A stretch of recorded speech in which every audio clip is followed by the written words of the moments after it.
Suprema dirá este martes si amnistía política eso no es inconstitucional y abordará casos de exfuncionarios de Mel Zelaya, líderes humanitarios y la Sisi. Defensa del juez Vallecillo abriga esperanza de dejar en libertad a imputado si Corte de Apelaciones acepta recurso por irregularidades en el procedimiento de captura. Ministra de Defensa y jefe del Estado Mayor Conjunto de las Fuerzas Armadas se reúnen con el Comando Sur como parte de su gira iniciada en Estados Unidos. Un mes después del narcovideo reaparece Carlos Zelaya en un mitin político de Libre promovido por el alcalde de Catacamas. Llega la misión del FMI para revisar cumplimiento de acuerdo y en su agenda trae la ley tributaria y ley de contratación del Estado, dice Hugo Noé Pino.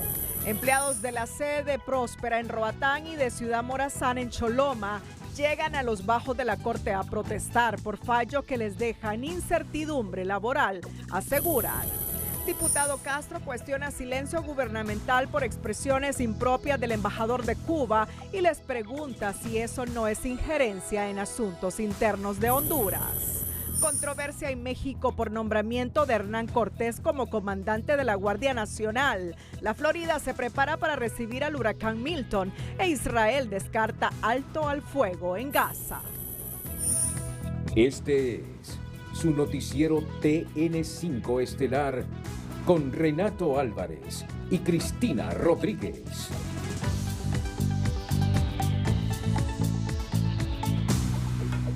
La Corte Suprema de Justicia debe ser coherente con lo planteado cuando declararon la inconstitucionalidad de la sede desde su origen, señala el exprecandidato presidencial Nelson Ávila, quien espera que se mantenga la misma línea en el caso de la amnistía política.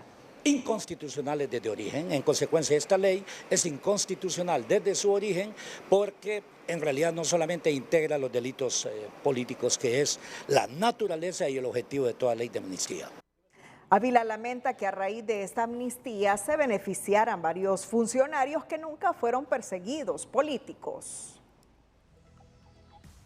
Muy buenas noches, Honduras. Bienvenidos a la emisión de este lunes 7 de octubre. La noticia del día es presentada por Claro TV Plus, la nueva plataforma de Claro con más apps de contenido. Contratalo y recibí 100 megas por $36 al mes. Bueno, y es que el Pleno de Magistrados de la Corte Suprema de Justicia debatirá este martes el polémico decreto de la amnistía política para determinar si es o no inconstitucional. Y de acuerdo a una de las magistradas, existen 3 probables escenarios de resolución del fallo. Entre ellos, un alcance parcial. Los magistrados tomarán en cuenta 3 aspectos: el caso de los exfuncionarios del gobierno de Manuel Zelaya, el de los defensores humanitarios y el compromiso asumido para instalar la Sisi. La sesión de pleno se mantiene firme para este martes y de acuerdo a la magistrada Odalis Nájera, el debate jurídico girará alrededor de 3 aspectos: la amnistía a los exfuncionarios del periodo 2006-2009, a defensores humanitarios desde 2009 al 2022 y el compromiso asumido en el mismo decreto 04-2022 para la instalación de la Sisi. Esas son decisiones que se van a valorar internamente en el marco de la discusión jurídica que tenga que realizarse el día de mañana. La funcionaria judicial expone que hay 3 posibles escenarios de fallo: a favor, en contra o parcialmente a favor y en contra. Pero a los ojos del presidente del Colegio de Abogados, lo más sensato sería que el fallo fuera parcialmente a favor, declarando inconstitucionales solo aquellos delitos de la Ley para la Reconstrucción del Estado Constitucional de Derecho y para que los hechos no se repitan, que no son políticos ni conexos. Dejando por fuera todos aquellos artículos que no tienen nada que ver con delitos políticos o con temas relacionados a la parte política y declarando inconstitucional en ese sentido pues aquellos delitos comunes, pero lo que yo vaticino es que en su totalidad va a ser declarado sin lugar. De los 68 delitos que comprende la amnistía política, la mayoría son ilícitos comunes, que no guardan ninguna relación con asuntos políticos derivados del golpe de Estado, cuestiona la aspirante presidencial Maribel Espinosa, que insiste en que el mejor camino era hacer reformas en el legislativo. Debería declarar la inconstitucionalidad, hay que revisar cómo se lo pidieron también, ¿verdad? pero sí decirle al pueblo de Honduras que los que está llamado a hacer la rectificación honrosa es el Congreso Nacional, modificando el decreto. No solo se incluyeron delitos contra la administración pública, también ilícitos como el robo, secuestro, detenciones ilegales, desplazamiento forzado, usurpación, falsificación de documentos, atentados, porte ilegal de armas, tala ilícita del bosque y uso indebido de indumentaria policial, entre otros. Aunque el vicealcalde de San Pedro Sula, Omar Mengíbar, explica que parte del uso abusivo y arbitrario del derecho penal en la última década llevó a la apertura de procesos donde a muchos no se les acusó por delitos políticos ni conexos, sino por las otras causas establecidas en la amnistía. Y por eso es que en ese decreto están incluidas algunos delitos que en principio no pareciera que tuvieran relación con el hecho, pero es que se armaron expedientes con ese tipo de delitos. Los magistrados de la Corte Suprema tienen por delante una prueba de fuego, señalan los consultados, quienes esperan que sus actuaciones sean acorde a criterios objetivos y no siguiendo una línea partidaria.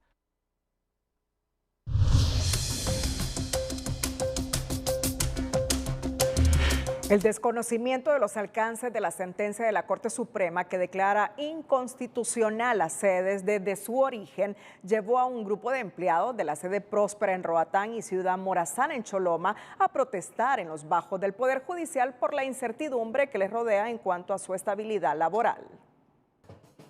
Esta empleada de mantenimiento de la sede Próspera Satuyé La Ceiba, con 3 años de antigüedad, se unió a la protesta de más de un centenar de empleados que desaprueban las consecuencias jurídicas del fallo de inconstitucionalidad de la sede. Quiere trabajar y recibir su salario para sustento de sus 4 hijos, dice. Gracias le doy a sede porque tengo 51 años y es la única empresa que me ha generado empleo, ha creído en mi esfuerzo y sí a la sede y sí a mi sustento para tener una vida digna. Úrsula es administradora del proyecto sede Ciudad Morazán en Choloma Cortés. Como empleada pide que la resolución judicial respete la continuidad de las sedes ya instaladas y los derechos, beneficios y garantías laborales de todos sus empleados. Es una protesta pacífica para darle una cara a la noticia y al mismo tiempo a los empleos que se van a perder con una ley retroactiva, que será la primera vez en la historia que dictan una ley retroactiva que viene a afectar, en caso Ciudad Morazán, una sede que está ubicada en Choloma, más de 350 empleos directos y 600 empleos indirectos. La sede Próspera de Crawfish, Roatán, Islas de la Bahía, presente en la manifestación ante el Poder Judicial en Tegucigalpa, sigue operando con la expectativa puesta en el contenido explicativo del fallo mayoritario dictado por los magistrados de la Corte Suprema de Justicia. La comunidad de Crawfish Rock no levantó hasta que llegó Próspera y ahora lo están diciendo que quieren quitar eso de nosotros. Nosotros estamos aquí hoy para defender eso, defender nuestro trabajo, defender el futuro de nuestros niños. Por su parte, este abogado considera que el fallo de la Corte Suprema de Justicia debe respetar la forma de contratación entre el patrono y sus empleados. Aquellas garantías que se han firmado con terceros, y en ese caso pues serían los trabajadores que pertenecen a esas empresas y que se les debe garantizar sus debidos derechos que la Constitución y el mismo Código del Trabajo les garantiza. Empleados de los proyectos sede Próspera y de Ciudad Morazán seguirán manifestándose hasta conocer los alcances del fallo que la Corte Suprema de Justicia prometió emitir en los próximos días. En otra temática, la defensa del exjuez Marco Vallecillo está a la espera de la resolución de una corte de apelación sobre el recurso de apelación interpuesto que, de ser favorable, dejaría en libertad al imputado por considerar que no se siguió un debido proceso y no se respetó su condición de funcionario judicial al que corresponde un antejuicio.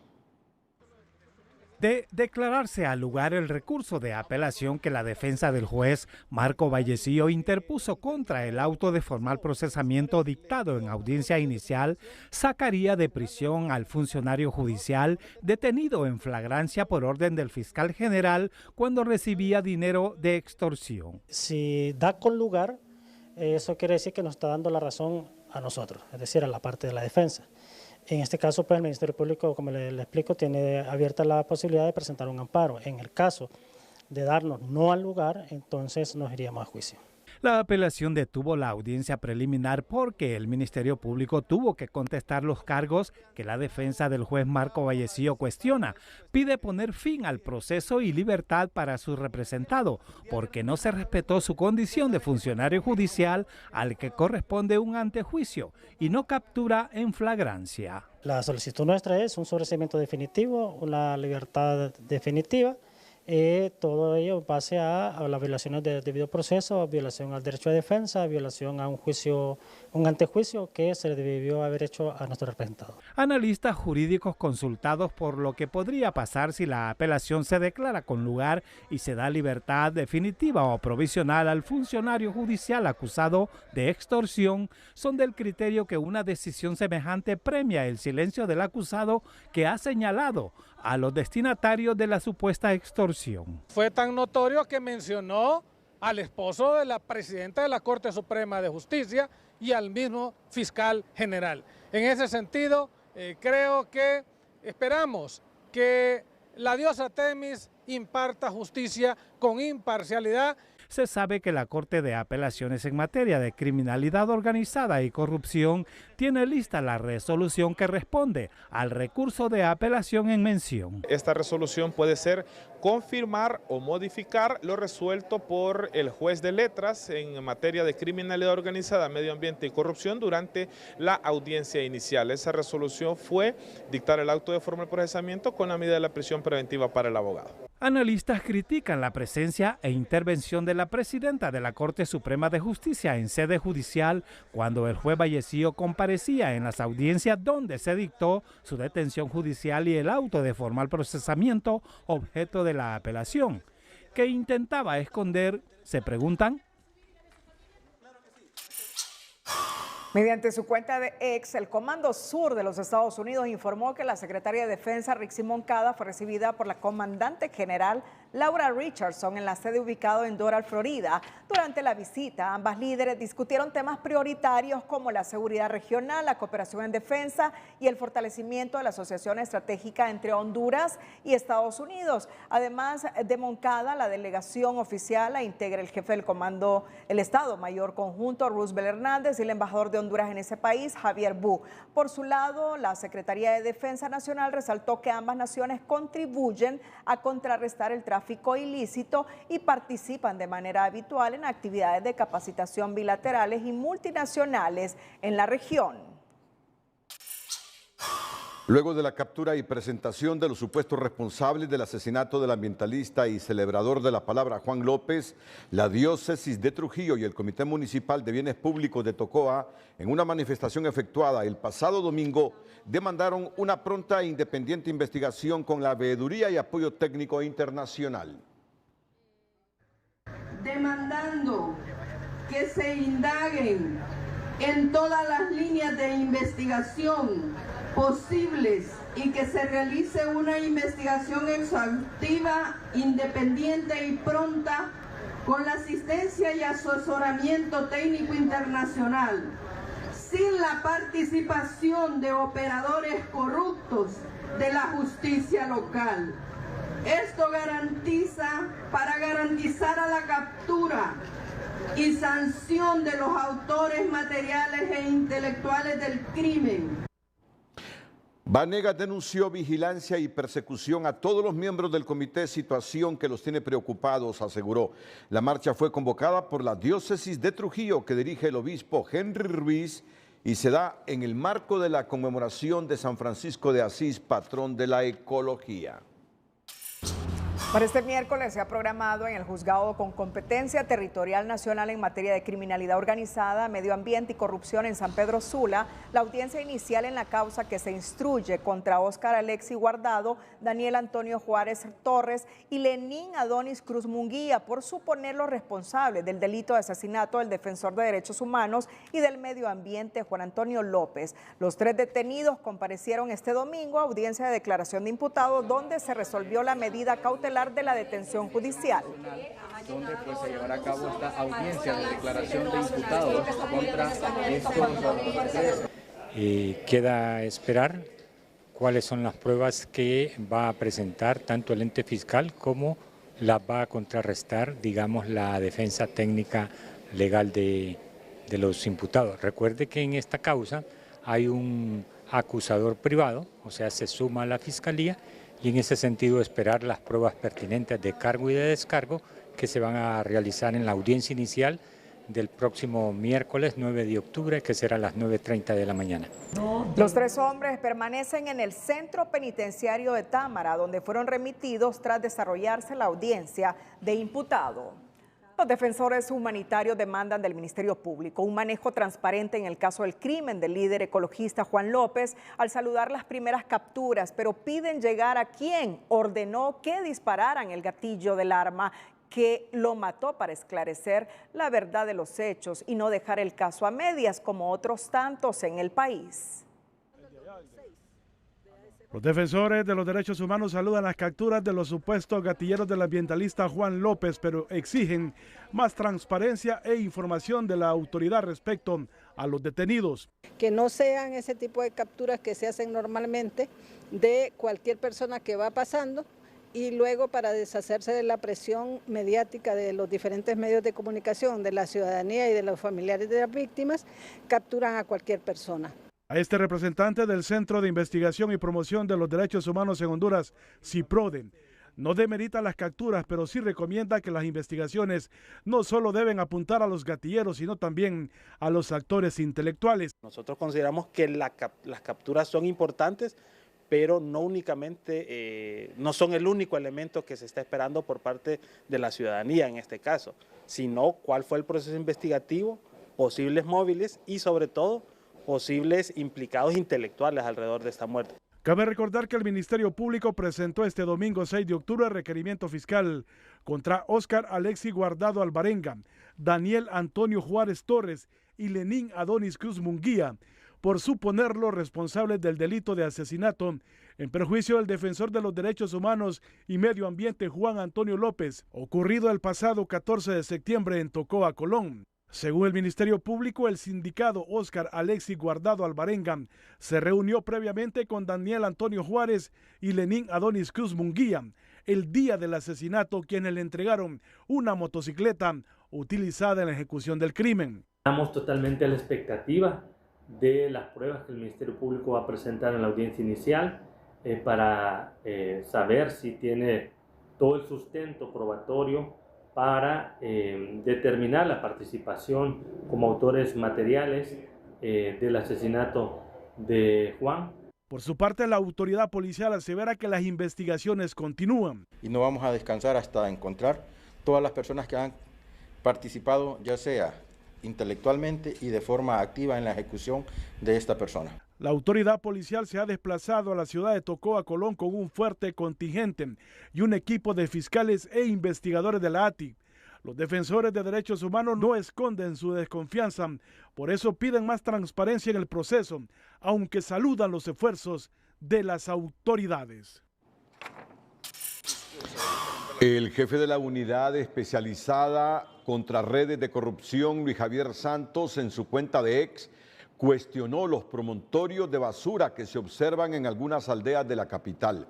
Santos posteó lo siguiente: es preocupante que aldeas cercanas a la capital como Mateo, Las Tapias y El Empedrado no cuenten con un relleno sanitario o un buen manejo de los desechos sólidos, obligando a sus habitantes a desechar basura en quebradas y caminos.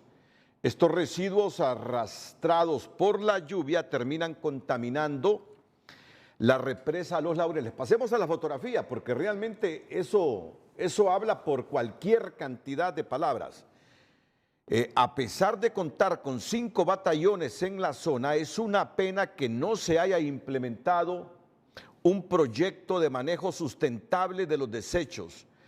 Con 19 mil millones de lempiras aprobados recientemente en cadena nacional para el medio ambiente, urge invertir en soluciones para beneficio de todos que mejoren la calidad del agua para la capital. La verdad es que el fiscal Luis Javier Santos tomó fotografías que me gustaría que las pongamos en este momento ahí en pantalla, porque yo reflexionaba con este mensaje de Luis Javier Santos.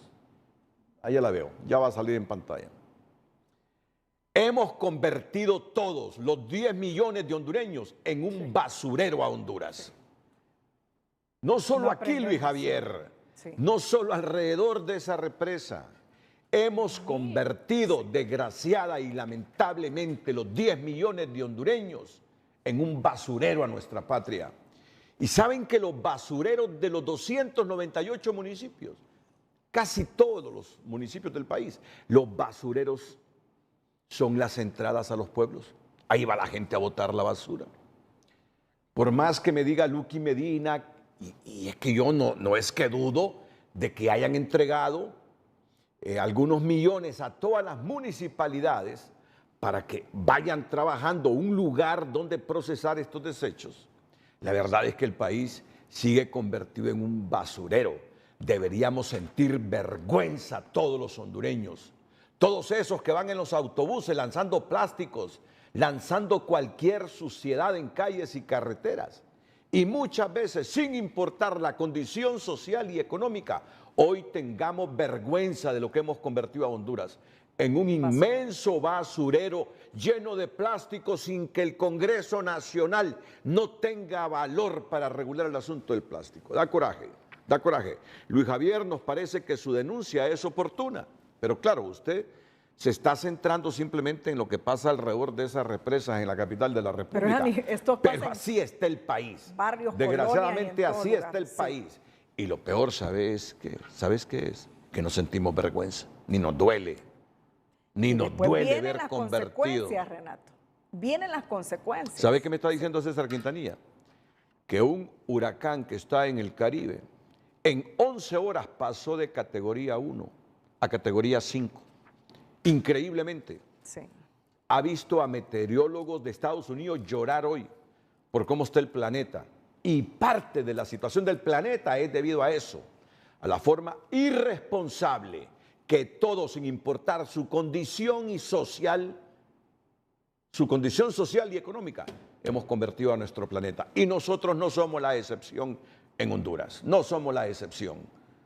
No somos la excepción. Somos un atajo, y ahí me disculpan los términos que estoy utilizando, un atajo de irresponsables con estos 112,000 y un poquito más de kilómetros cuadrados en el que nos ha permitido nuestro Creador vivir. Así tenemos a Honduras, como en esta fotografía que reseña en su mensaje de Luis Javier Santos, convertida en un basurero. En otro tema, los agricultores, ganaderos y comerciantes de Colón, apoyados por sus colegas de Olancho y Atlántida, se tomaron este día la carretera CA13 a la altura de Zonaguera, exigiendo la derogación de un decreto que prohíbe la aportación de armas en la zona en un afán por controlar la inseguridad. Pero alegan que ello no funciona, pues mientras la delincuencia anda armada, ellos están desprotegidos. Este miércoles el gobierno se comprometió a sostener una reunión para abordar esa temática en la capital. Por más de 7 horas permaneció tomada la carretera CA13, salida del departamento de Colón a Atlántida, a la altura de la comunidad de Puente Alto, acción que por segunda vez realizan empresarios, ganaderos y agricultores, quienes exigen la derogación del decreto 117-2012 que prohíbe la aportación de armas en el departamento de Colón. A la señora Presidente que tome cartas en el asunto, a diputados de Colón y los demás diputados, porque la única restricción que tenemos es en el departamento de Colón. Vamos a seguir en la protesta hasta que se logre la derogación. En apoyo a la protesta también llegaron representantes de organizaciones de los departamentos de Olancho y Atlántida, quienes piden que así como se quitó el decreto de extradición, también se elimine este decreto y que se otorgue permisos a quienes cumplan con los requisitos. Que nosotros los productores, los ganaderos, los comerciantes, andamos desnudos en Colón, sin armas, sin nada. Y no es justo que nosotros andemos desarmados y el montón de delincuentes armados en Colón. Eso es lo que nosotros estamos pidiendo. Nosotros no somos vagos, nosotros somos empresarios, ganaderos, comerciantes. Así como quitaron la extradición en 30 segundos, así pueden quitar este decreto también. Uno de los protestantes fue directo ante el jefe de la regional número 8 de la policía en Colón. Perdónenme lo que les voy a decir, pero hay honestos y hay pícaros que trabajan con el crimen organizado. ¿Cómo nosotros, jefes, nos vamos a sentir con confianza. A mí me han quitado como unas 3 pistolas y me van a seguir quitando. Porque yo mejor pierdo pistola y no andar desarmado con tanta picardía que hay en este país. Los protestantes aseguraron que los salvoconductos solo benefician a las grandes empresas y no a los pequeños productores. La toma de carretera finalizó luego de un acuerdo en donde altos mandos de la Policía Nacional recibirá una comisión de este departamento de Colón en Tegucigalpa el próximo miércoles 9 de octubre. Si no logran acuerdos satisfactorios, volverán a las protestas y con mayor intensidad, aseguraron. En Zonaguera, Colón, Héctor Madrid, Telenoticias. Muchos hondureños aprovecharon el feriado morazánico para trasladarse a países como El Salvador y Guatemala. En el caso del primero, la atracción se centró en la seguridad y la agresiva campaña lanzada por ese país para invitar a los turistas hondureños, que según el sector privado han sido atraídos por el modelo de seguridad de Bukele, entre otros factores. Seducidos por la seguridad, los avances en desarrollo económico y las facilidades turísticas, miles de hondureños decidieron visitar El Salvador durante el feriado morazánico, una posición que, según el presidente de la Cámara Nacional de Turismo de Honduras, Aníbal Erler, se centra en la estrategia de ese país de promover la inversión, mejora en infraestructura vial y promoción turística. La apertura que le da al turismo, esa comunicación sobre lo que la vivencia tal cual está pasando en temas de turismo, él lo está comunicando. Lamentablemente nosotros lo único que hacemos es ir a participar a ferias internacionales, no comunicando las maravillas que tenemos más allá en Honduras, ¿bien? Y las estrategias que el gobierno de Bukele al final está generando en relación a cómo atraer turistas, pues deberían de ser las estrategias que deberíamos de estar imitando porque a él le dan resultados. Lamentablemente nosotros las que estamos utilizando no nos están dando los resultados. El expresidente del CUEP, Amílcar Bulnes, coincide en que las garantías de seguridad salvadoreñas bajo el método Bukele es un factor clave para fortalecer el turismo interno, algo que en Honduras condiciona sus oportunidades. Mire, la infraestructura turística de El Salvador y de Honduras son muy similares. La diferencia es que allá la gente en realidad anda sin temor. La gente no siente que va a tener un problema de asalto, de atracos. Hay una vigilancia permanente, aunque no se nota. Por su parte, el subsecretario de Turismo, Luis Chévez, durante su participación en un foro televisivo, aseguró que de manera preliminar alrededor de 24.000 personas salieron por las fronteras hacia El Salvador, mientras que 7.000 se decidieron por Guatemala, lo que calificó como un indicador de salud económico el que los hondureños visitaran estos países durante el feriado. Pero lo cual también es un indicador de salud en la economía. Estamos hablando de que 24.000 personas aproximadamente salieron por las fronteras hacia El Salvador y alrededor de 7.000 personas, este es un dato que vamos a ir actualizando durante el día, a las fronteras hacia Guatemala. Según datos oficiales del Instituto de Turismo Salvadoreño, más de 2,3 millones de personas visitaron ese país solo en los primeros 7 meses de este 2024, lo que supone un aumento del 22% más que en 2023, lo que expertos de la región han calificado como cifras récord. Expertos consultados aseguran que Honduras posee una mejor oferta turística que El Salvador. Sin embargo, si no se trabaja en mejorar las condiciones de movilidad interna y seguridad, el turismo en el país podría estar en riesgo. Oscar Ortiz, Telenoticias. Y además en precios.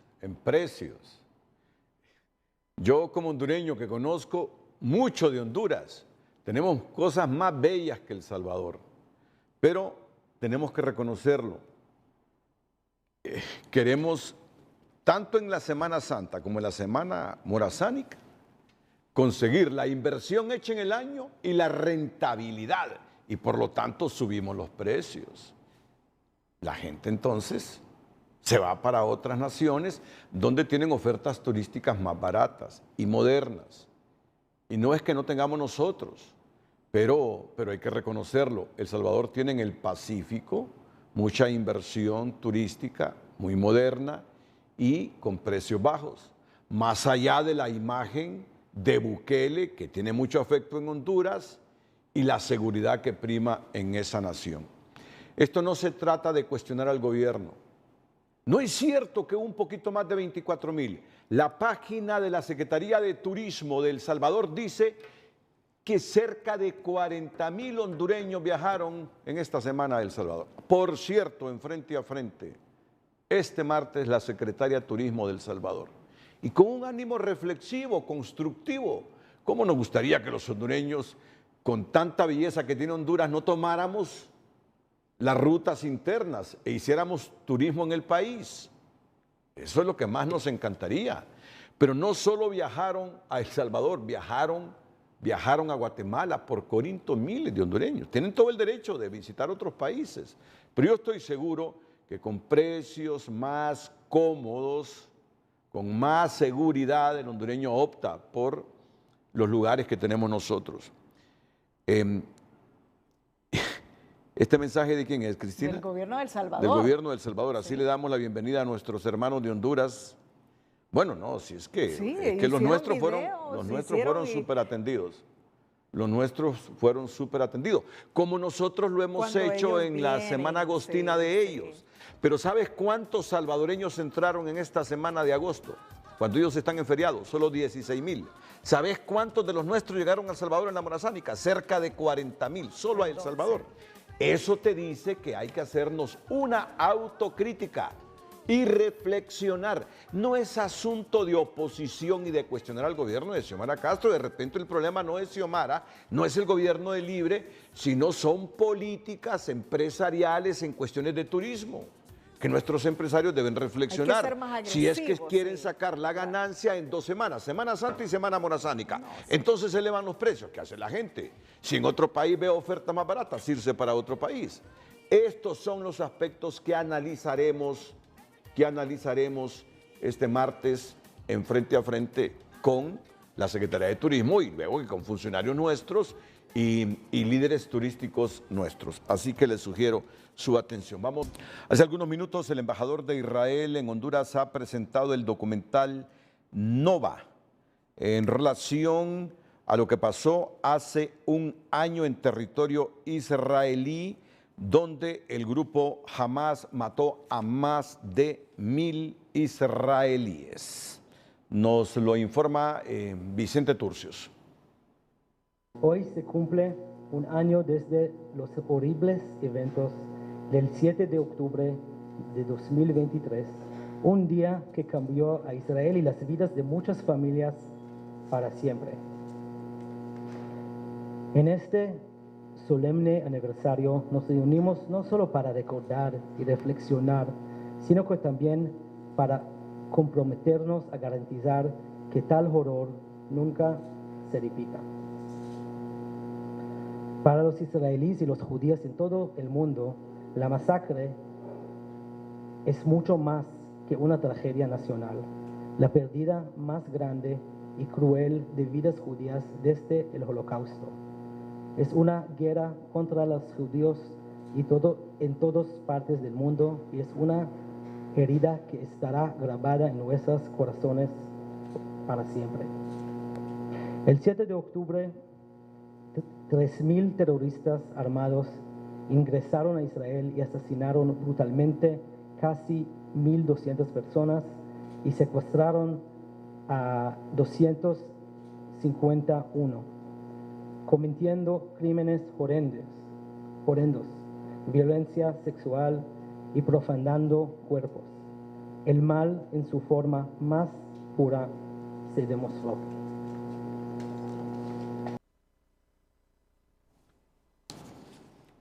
Bueno, escuchábamos al embajador de Israel en Honduras, Nadav Goran. Ya saben ustedes la crisis en el Medio Oriente, en este momento que está generando miles de muertos. En el mundo en TN5 también Cristina informó sobre las decisiones que se están tomando en la Florida, donde las autoridades han ordenado evacuaciones mientras el huracán Milton de categoría 5 se aproxima a la costa del Golfo. Sobre esto nos informa César Quintanilla, meteorólogos asombrados porque este huracán hace 11 horas estaba en categoría 1 y en ese periodo se ha convertido en un huracán categoría 5 con vientos de 300 kilómetros. El estado del tiempo es presentado por Servicio Aeroportuario Nacional. La transformación de nuestros aeropuertos ya está en proceso.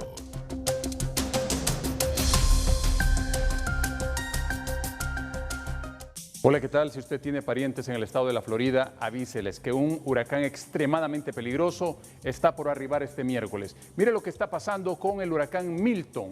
En 11 horas de categoría 1 se fue a categoría 5 y no solo eso, categoría 5 lo logra con vientos de 250 kilómetros por hora, pero este monstruoso fenómeno tiene ya 285 kilómetros por hora, vientos que son capaces de arrancar de raíz las casas, edificios y así algunas turbonadas del sistema, algunas bandas están anticipando sobre la Florida y la gente se horrorizó. Los supermercados están vacíos y mire cómo están las autopistas. La gente huyendo. ¿Por qué? Porque hace una semana llegó Helen, extremadamente peligroso también y ha causado daños irreparables en parte de la Florida, Georgia, Carolina del Norte. Este sistema está también conectado con la zona intertropical de convergencia. Por eso, para esta jornada de martes esperamos lluvias cortesía de este huracán que se encuentra a muchos kilómetros de nosotros. Sin embargo, es tan poderoso que nos va a dar lluvias. Mire la forma drástica, cómo cayó su presión, pero en cuestión de horas, y con eso se fortaleció extremadamente sus vientos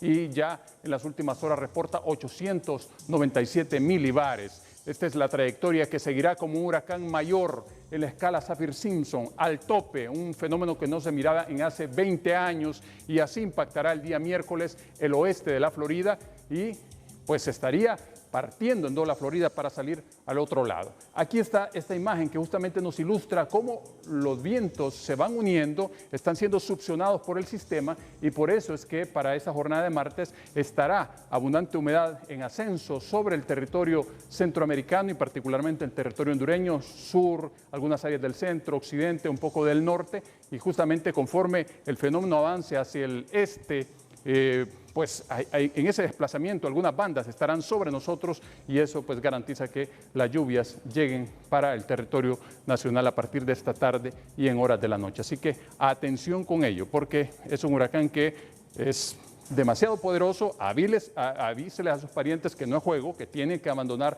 el lugar si están en esa trayectoria, mientras en Honduras pues esperamos temperaturas de 34 en el Valle de Sula, 30 en la parte sur, 28 y 31 en el centro, hasta de 32, 33 en zonas de Santa Bárbara en el occidente, entre 31 y 32 en el oriente, con un oleaje alto también, cortesía del huracán, 2.2 cerca de Islas de la Bahía, así que por favor un poquito de precauciones, de 1.8 en el Golfo de Fonseca.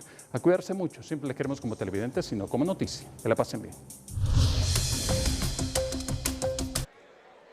Al conocer la oposición de algunos diputados del Congreso Nacional a la ratificación del acuerdo de cielos abiertos entre Honduras y Cuba, el embajador del país caribeño acreditado en Honduras, Juan Roberto Laforte Osorio, se fue de frente contra aquellos congresistas que antes estaban en la bancada de Libre y ahora desde el ala liberal rechazan esta medida, al postear lo siguiente en su cuenta personal de X. Me dan pena los arrepentidos de haber sido de izquierda que acaban agrediendo sin causa ni razón a Cuba y se ponen del lado de la ultraderecha y del imperio por mezquinos intereses políticos. Es seguro que ni siquiera se han tomado la molestia de leer el acuerdo. Luego de conocer este mensaje, el diputado Edgardo Castro pregunta a la Presidenta de la República, al canciller y a la dirigencia de Libre si lo expresado por el embajador cubano es una injerencia en los asuntos internos de Honduras. Así como dicen que la embajadora norteamericana hace injerencia en Honduras, también el embajador cubano quiere hacer intervención en este país, quiere intervenir en este país. Así entonces se quejan de que la embajada norteamericana no puede, pero los cubanos sí quieren hacerlo y el embajador hoy trata a todo el mundo como quiso. Entonces, ¿dónde está la dignidad del pueblo hondureño?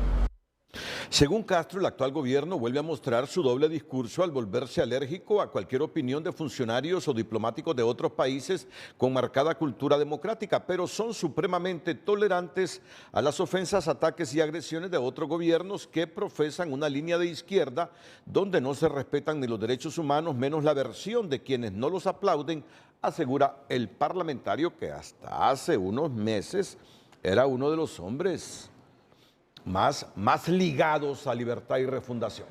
La aprobación de un acuerdo de cielos abiertos entre Honduras y Cuba ha comenzado a generar suspicacias en el legislativo, donde la oposición política ha cuestionado el trasfondo del mismo por permitir hacer escalas sin fines comerciales y sobrevolar el espacio aéreo sin mayores explicaciones. Pero los diputados de Libre aseguran que ese acuerdo trae más ventajas que desventajas y esperan arrancar los votos necesarios para aprobarlo, aunque las cábalas no juegan en este momento a su favor. El acuerdo de cielos abiertos entre Honduras y Cuba entró en una zona crítica al llegar al tercer y último debate, pues la oposición política en el Congreso Nacional está dispuesta a dar la batalla para detener su aprobación y ratificación. Es decir, aquí no va a venir un cubano a turistear, aquí no va a venir un cubano a conocer Honduras. Eso ustedes descártelo.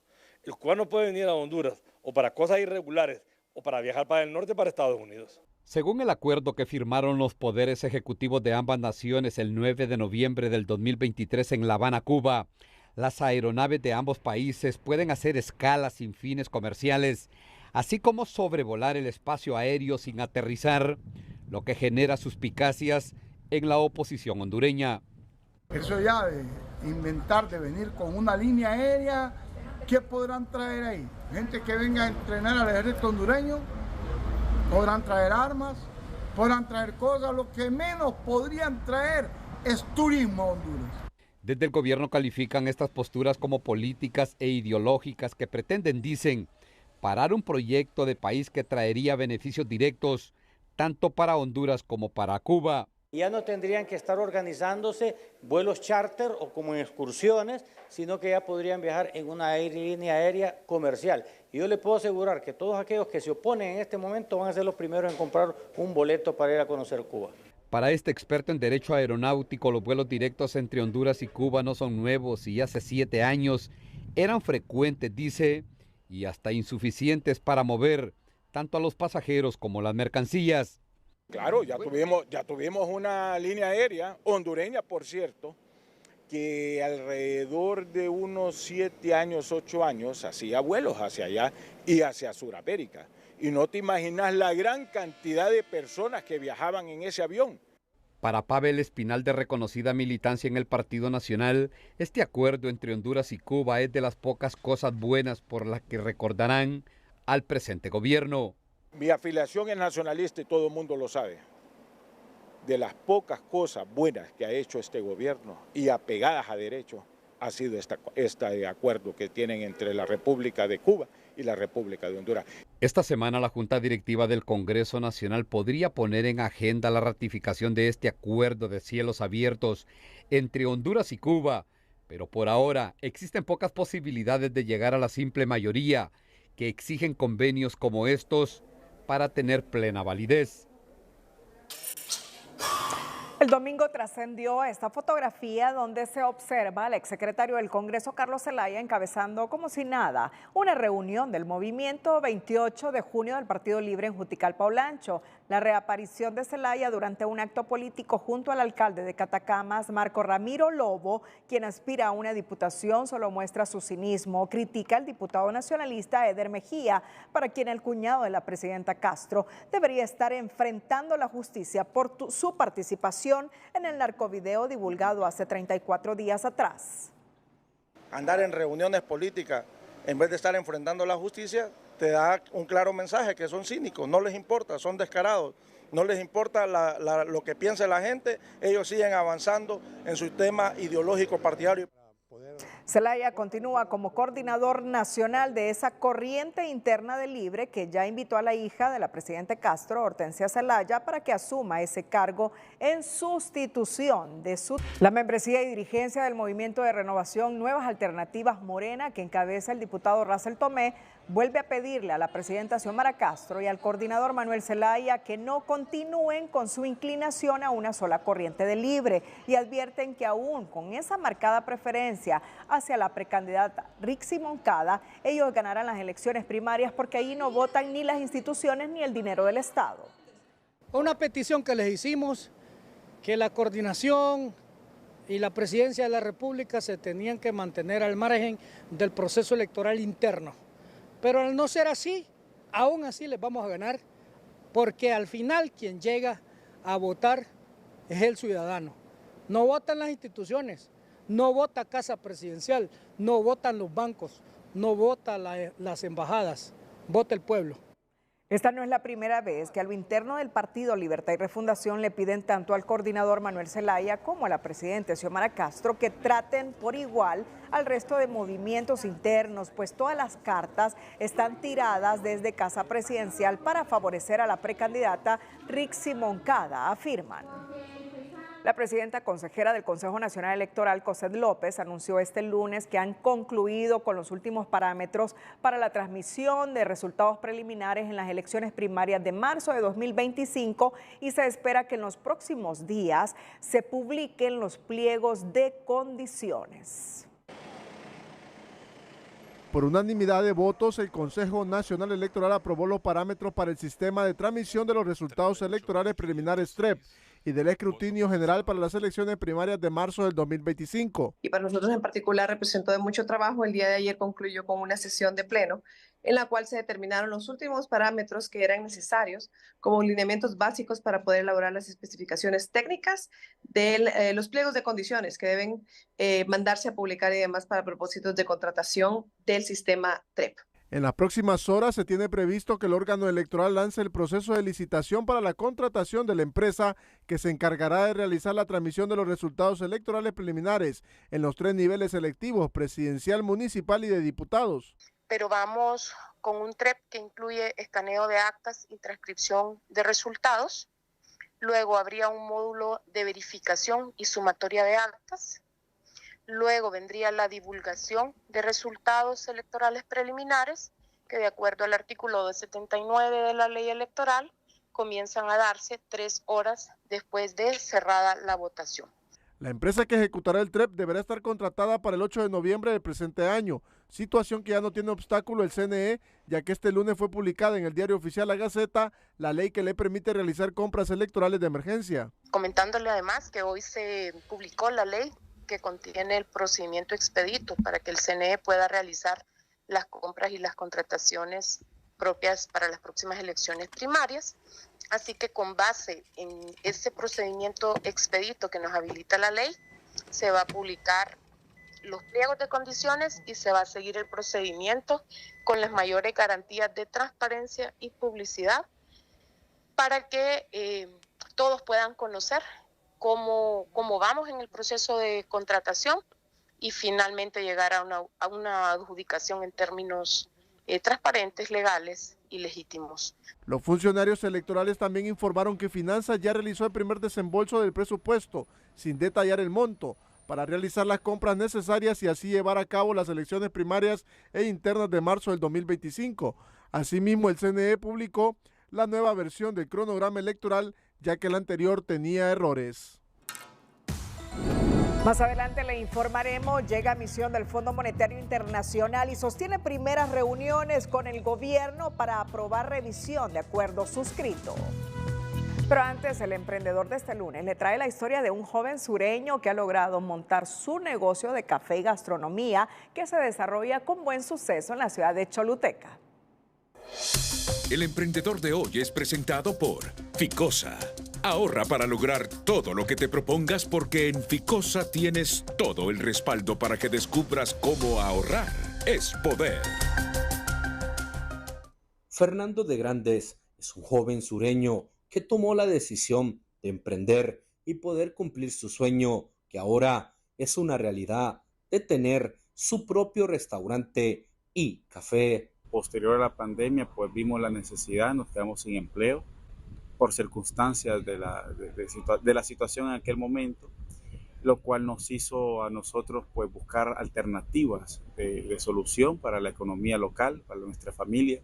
Ofreciendo un amplio menú gastronómico con diversas bebidas calientes y heladas. El buen gusto y paladar de mi esposa también hizo nacer este bello emprendimiento. Es un restaurante con comida a la carta, con café, un delicioso café, donde podemos deleitarle desde los gustos más exigentes a los pequeños gustos o placeres como los postres. Para quienes deseen los servicios de Coffee Corner, pueden comunicarse al 89 44 51 43.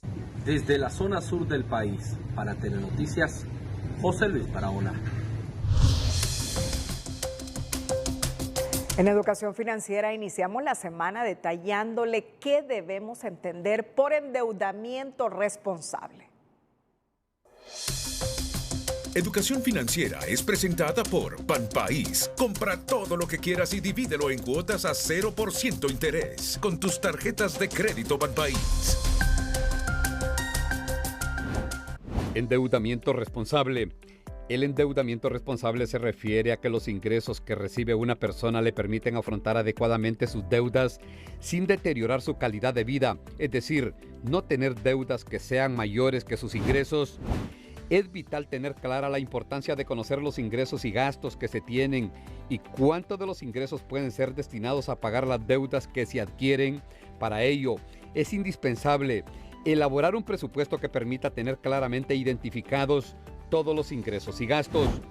Algunas consideraciones para tener un endeudamiento responsable son conocer la cantidad de dinero que se destina para cancelar deudas. Si se utiliza el crédito continuamente para poder afrontar diversas necesidades, esto implica que se tiene un problema financiero, el cual se debe afrontar y resolver. Recuerde, el crédito es un instrumento que se debería utilizar en ocasiones especiales o realmente necesarias. Otro aspecto importante para considerar es leer cuidadosamente las condiciones de los préstamos y los contratos antes de firmarlos. Asimismo, antes de adquirir un financiamiento, se deben comparar otras opciones en diferentes entidades. Una emisión del Fondo Monetario Internacional y miembros del Gabinete Económico iniciaron este lunes una serie de reuniones con el objetivo de realizar la primera y segunda revisión del acuerdo que fue aprobado hace un año. La evaluación del FMI se extenderá hasta el viernes 18 de octubre y durante estas 2 semanas el jefe de misión, Ricardo Laudes, junto a su equipo técnico, tienen previsto realizar reuniones con las autoridades del gobierno, representantes del sector privado y sociedad civil. Detalla un comunicado emitido por el Gabinete Económico de la Administración Castro, quienes aseguran que mantienen sus compromisos de continuar dando seguimiento a los avances en los acuerdos a nivel técnico con el fin de completar satisfactoriamente las revisiones contempladas en ese programa económico. Si el gobierno aprueba la evaluación del Fondo Monetario Internacional, recibirá $234 millones, unos 6.000 millones de lempiras para las 2 revisiones pendientes que servirán para financiar el gasto del sector público. Recordemos que el acuerdo con el fondo se firma en septiembre del año pasado, es un acuerdo por 822 millones a 3 años, con evaluaciones semestrales y asociado a cada una de estas evaluaciones desembolsos. Lo que esperamos para este año, ¿verdad?, es que se recibiesen un poco más de 6.000 millones de lempiras en términos de desembolsos asociados a las 2 evaluaciones. Por lo tanto, esperaríamos que en este mes de octubre que se realicen las evaluaciones, salir bien evaluados, ¿verdad? Eso es importante, ¿verdad? Y poder obtener estos recursos que vendrían a refrescar las finanzas públicas y a generar confianza en la economía nacional. Sin embargo, Palma considera que el gobierno no se debe conformar solo con salir relativamente bien evaluado y obtener recursos del FMI, sino que debe buscar impulsar la producción y ser más eficiente en la aplicación de las políticas fiscales, monetarias y cambiarias, porque al final afectan el bolsillo de la población. En 9 meses, la ejecución presupuestaria en inversión productiva es apenas del 25%, que incluye servicios de salud, medicinas y carreteras, señalan los expertos, al recalcar que el gobierno sigue centrando sus prioridades en gasto en salarios y deudas, pero la inversión en la gente es muy baja, algo que no preocupa a uno de los asesores del gobierno al asegurar que tienen 2 meses todavía para acelerar una ejecución del 90%.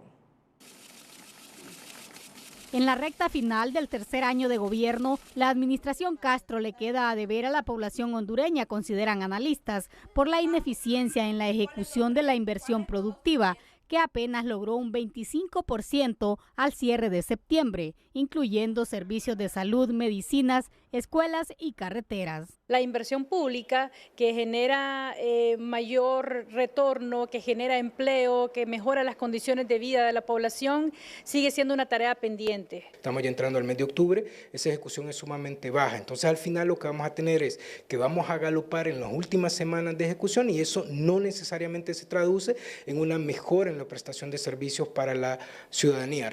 En total, la ejecución del presupuesto es del 57%, pero en su mayoría es gasto en salarios y deuda, mientras la inversión real en la gente es aún muy baja. Esto se debe a las trabas en la ley de contratación del Estado y los requisitos de los organismos multilaterales de crédito.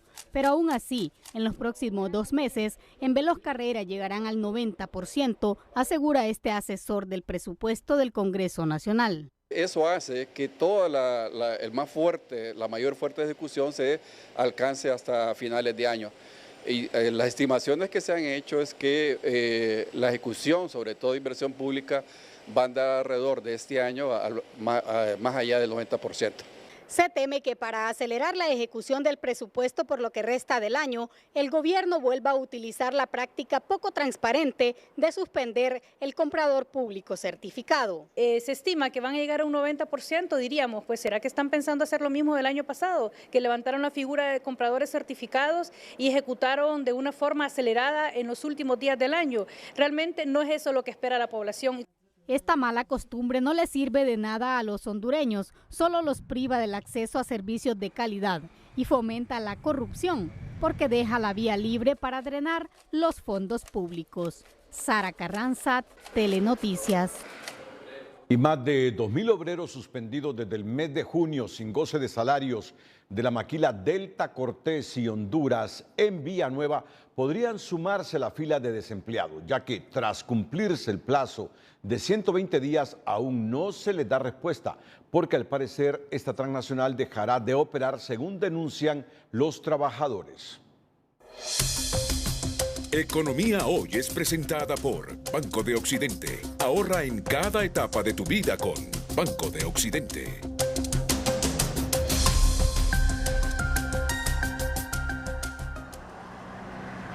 El plazo de la suspensión por 120 días sin goce de salario para estos empleados se cumplió este lunes, en el que muchos llegaron a su centro de trabajo con la esperanza de que serían incorporados, pero no fue así. Se levantó acta, se supone que ellos van a pelear por nuestros derechos, porque la verdad nos dejaron a nosotros en una calamidad salarial, y igual sin empleo, pues. Estas 5 mujeres despedidas en el marco de la pandemia que ganaron un juicio contra la empresa para ser reintegradas también se presentaron. Tenemos 4 años de estar en lucha y Delta para el Honduras se ha negado a nuestro reintegro y hoy sale con esto. Ahora nosotras, al igual que los demás compañeros y compañeras, estamos exigiendo nuestros derechos. Este dirigente obrero lamenta que se haya materializado lo que se esperaba en cuanto a que la transnacional instalada hace más de 25 años no seguiría operando, dejando sin empleo a más de 2.000 obreros. Son 3 empresas, son 2.400 trabajadores, estamos hablando de Ceiba Textiles, estamos hablando de Delta Cortés y estamos hablando de Delta Honduras. Entre las 3 empresas suman 2.400 trabajadores. Nosotros pensamos que en estos 120 días iba a ser para resolver el problema, pero no fue así. La verdad no tienen ninguna solución al problema, más que decir ahí hay una maquinaria para que ustedes puedan hacer pago de eso. Villanueva, al igual que Choloma, son de los municipios más afectados por la pérdida de empleo en maquila. Según representantes de la empresa privada de Choloma, el año anterior se perdieron unos 15.000 empleos en diferentes sectores productivos, la mayoría vinculados al tema maquila. Este año, indican, no es la excepción cuando se anuncia para diciembre el cierre de las instalaciones de Hans Choloma y Hans Im. Recordemos que esto nos afecta directamente porque es una bola de nieve. 7 de cada 10 negocios del municipio de Choloma dependen de la industria maquiladora, desde el tema logístico, todo este tema de comercio, y al no tener este efectivo definitivamente es un golpe no solo en las grandes empresas, sino también en las pequeñas y medianas empresas que están formalizados aquí en el municipio. Urgen manifiesta un clima de inversión favorable, ya que a la fuga de capital se suma la falta de mano de obra calificada que, al quedar sin empleo, decide migrar.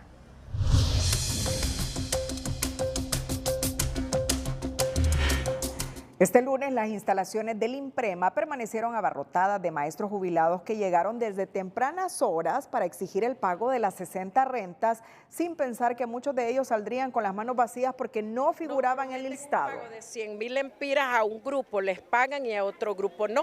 Yo estoy en el grupo que no me salió el depósito, entonces ando aquí exigiendo que igual que les dio a los, yo también tengo derecho, porque la ley es igual para todos. La molestia de los profesores se hizo sentir. Algunos llegaron en silla de ruedas, tuvieron que ser atendidos por la Cruz Roja en vista que no soportaron hacer largas filas bajo el sol. Pero las autoridades de INPREMA explican que varios docentes presentan inconsistencias en su documentación. Si usted no es un jubilado de la ley del 80, no tiene derecho. Si usted no llenó los formularios, usted no puede recibir el pago, pero no es que no tenga derecho. Cuando venga a llenar los formularios, entonces su pago se le va a activar. Díaz invita a los maestros que aún no reciben su pago de 100.000 lempiras a que se aboquen a las oficinas para verificar qué problemas presenta su expediente. Un juez de la Corte Suprema de Justicia concedió este lunes la extradición del hondureño Javier Marín González, solicitado por el gobierno de Estados Unidos por delitos relacionados con el narcotráfico, específicamente por tráfico de fentanilo. La captura de González se realizó en la aldea San Miguel de Barrosa, en el municipio de San Ignacio, en el departamento de Francisco Morazán, de donde es originario. Y en una reconocida residencial de San Pedro Sula, se registró esta tarde la muerte violenta de Pedro Hernández Zúñiga, de 43 años, quien se desempeñaba como contralor en una empresa de la ciudad industrial. Según los datos recopilados, el atacante habría ingresado a la vivienda en plan de amigo y posteriormente lo asesinó con arma blanca tipo puñal, haciendo un corte profundo en su cuello. El cuerpo de la víctima fue encontrado unas 15 horas después del hecho y hasta el momento la policía no ha determinado mayores elementos o el móvil del crimen y se está en busca del principal sospechoso. Son los datos preliminares que nos están llegando desde San Pedro Sula, donde matan con arma blanca y en su propia vivienda a un prestamista. En otra temática, la comunidad universitaria celebró con júbilo este lunes que la UNAM mejoró su posición en el ranking QS edición 2025, que ubica a la máxima casa de estudios entre las 200 mejores universidades de América Latina y el Caribe, donde existen más de 1.900 centros de educación superior. Son 3 reconocimientos, una por el compromiso del mejoramiento del desempeño global como institución, otra que nos cataloga como dentro de las 200 mejores universidades de América Latina y el Caribe y otra que nos posiciona dentro de las 38 mejores universidades de Centroamérica, incluyendo México en este caso. 3 reconocimientos del trabajo que este año se ha realizado por parte de los investigadores, por parte de los estudiantes, por parte de los docentes y toda la comunidad universitaria. El ranking QS de Universidades de América Latina y el Caribe es una clasificación anual que evalúa las instituciones de educación superior de la región de acuerdo a varios indicadores como calidad académica, investigación, empleabilidad de los egresados y la internalización de las instituciones. Los auténticos merecedores del reconocimiento de QS a nivel internacional en lo relativo a el compromiso global que ha tenido la Universidad Nacional Autónoma de Honduras y que corresponde particularmente a las redes internacionales de investigación y al desempeño en las páginas web, corresponde a los investigadores y docentes de nuestra Universidad Nacional Autónoma de Honduras, quienes con mínimos recursos económicos, pero gracias a el apoyo de estas redes internacionales, llevan a cabo investigaciones de alto nivel que han permitido que nuestra universidad suba el ranking de una manera significativa. La Universidad Nacional Autónoma está en el rango 191 a 200 en el ranking QS. En el 2017 salió en la posición 172, el mayor puesto obtenido hasta ahora, que nuevamente parece tener una franca mejoría. Las primeras 3 posiciones de la evaluación del ranking QS aparece en primer lugar la Universidad de Sao Paulo, Brasil, seguida de la Pontificia Universidad Católica de Chile y en tercer lugar la Universidad Estatal o estadual de Campinas. Bueno, escuche usted qué mensaje nos está llegando a esta hora. Les informo que hubo un intento de golpe al Colegio de Abogados. Hoy los del FRD llevaron una propuesta en donde asumían todos los cargos de la jefatura del colegio y nombraban gente cercana a Patricia Pineda en los cargos como el Centro de Capacitación y Conciliación de Arbitraje, entre ellos Mario Urquía, Arlex Díaz y Mario Jerez, además de llevar una propuesta de destitución del administrador. Suspendimos la sesión y vamos a suspender toda actividad en el Colegio de Abogados por el honor de nuestro gremio. No nos vamos a prestar a la repartición del Colegio de Abogados como si fuera un botín. Bueno, les vamos a estar dando más información sobre este golpe que nos dicen o que están denunciando que se intentó hoy al Colegio de Abogados que preside Gustavo Solórzano. Gracias a todos por su fiel sintonía.